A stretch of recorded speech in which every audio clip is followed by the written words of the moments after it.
ఒకటి ప్రకాశం బ్యారేజీకి ఎగువన భవానీ ద్వీపం ఉంది. కనకదుర్గ అమ్మవారి ఆలయానికి సమీపంలో కృష్ణా నది మధ్య ప్రకృతి అందాల మధ్య ఏర్పడిన ఈ సహజసిద్ధ ద్వీపం విజయవాడ పర్యాటకంలో ఓ ప్రధాన ఆకర్షణ. టూరిజం బోట్ల ద్వారా ఇక్కడికి చేరుకోవచ్చు. పర్యాటకుల సౌకర్యార్థం రాష్ట్ర ప్రభుత్వం ఇక్కడ సకల హంగులను సమకూర్చింది. గ్రామీణ మ్యూజియం, రిసార్ట్స్, క్రీడా పరికరాలు, పార్కులు వంటి ఎన్నో పర్యాటక ఆకర్షణలు ఇక్కడ ఉన్నాయి. హిందూ, బౌద్ధ మతాల మేలు కలయికగా కనిపించే చారిత్రక ప్రదేశం ఉండవల్లి గుహాలయం. విజయవాడకు 10 కిలోమీటర్ల దూరంలో ఈ ప్రదేశం ఉంది. కొండను తొలిచి గుహాలయాలుగా మలచిన ఆనాటి శిల్పుల నైపుణ్యత టూరిస్టులను అబ్బురపరుస్తుంది.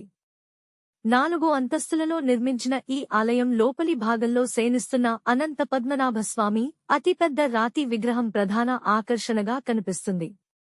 సప్తఋషులు, బ్రహ్మ, శివుడు, విష్ణువుకు సంబంధించి విగ్రహాలు కూడా ఇక్కడ ఉంటాయి. ఆలయ స్తంభాలపై చెక్కిన శిల్పకళారీతులు పర్యాటకుల్ని ఆకట్టుకుంటాయి. 3 విజయవాడ నగరానికి ప్రధాన ఆకర్షణ కనకదుర్గమ్మ ఆలయం. నగరానికి వచ్చిన పర్యాటకులు మొట్టమొదట సందర్శించే ప్రాంతం ఇదే అని చెప్పవచ్చు. ఇంద్రకీలాద్రి పరిసరాలు, అమ్మవారి దర్శనం భక్తులను మంత్రముగ్ధులను చేస్తుంది. ఆదిశంకరాచార్యులు ఈ కొండపై అమ్మవారిని గుర్తించి శ్రీచక్ర ప్రతిష్ఠ చేసినట్లు కథనం.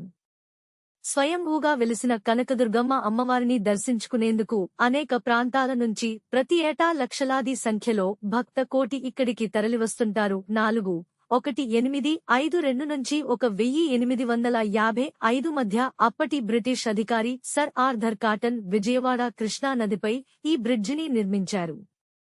కరువును ఎదుర్కొనేందుకు, సాగునీటి అవసరాలు తీర్చేందుకు ఈ బ్రిడ్జి నిర్మాణం చేశారు. అయితే 1952లో వచ్చిన వరదలకు ఈ బ్రిడ్జి కొట్టుకుపోయింది. దీంతో ఇక్కడ మరో బ్రిడ్జి నిర్మాణం చేపట్టారు. 1957లో ప్రారంభమైన ఈ బ్రిడ్జికు ప్రకాశం బ్యారేజీగా నామకరణం చేశారు. నేటికీ విజయవాడ నగరానికి కీర్తిమకుటంగా, ప్రజల జీవనాధారంగా ఈ బ్యారేజీ నిలుస్తుంది. రాత్రి సమయంలో విద్యుత్ కాంతుల మధ్య ప్రకాశం బ్యారేజీ మరింత ఆకర్షణీయంగా ఉంటుంది. 5 ప్రముఖ కార్టూనిస్టు, రచయిత, దర్శకుడు బాపు జ్ఞాపకార్థం విజయవాడ మహాత్మా గాంధీ రోడ్డులో విక్టోరియా జూబ్లీ పురావస్తు మ్యూజియంకు ఆయన నామకరణం చేశారు. నగరం నుంచి ఈ ప్రదేశం 3 కిలోమీటర్ల దూరంలో ఉంటుంది.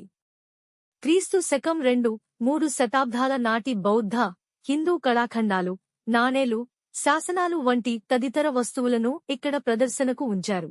దాదాపు 100 సంవత్సరాల చరిత్ర కలిగిన ఈ మ్యూజియం విజయవాడ పర్యాటకంలోని ప్రధాన ఆకర్షణల్లో ఒకటి. 6 విజయవాడలో మతపరమైన ప్రాముఖ్యత ఉన్న ప్రదేశాల్లో ముస్లింల పవిత్ర ప్రదేశం హజ్రత్ బల్ మసీదు ఒకటి. ముస్లింల దైవమైన మహమ్మద్ ప్రవక్త పవిత్ర కేశాన్ని ఏడాదికోసారి ఇక్కడ చూపిస్తారు.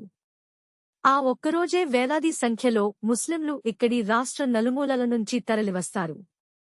ఈ పండుగలో మతాలకు అతీతంగా అన్ని వర్గాల ప్రజలు పాల్గొంటారు. 7 ముసునూరి కమ్మరాజుల కాలంలో కొండపల్లి కోట నిర్మాణం జరిగినట్లు చెబుతారు.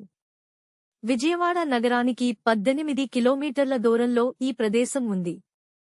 అప్పట్లో ఈ కోట ప్రధాన వాణిజ్య కేంద్రంగా ఉండేదని కథనం. బ్రిటిష్ కాలంలో దీనిని సైన్యానికి శిక్షణ ఇచ్చేందుకు ఉపయోగించేవారు.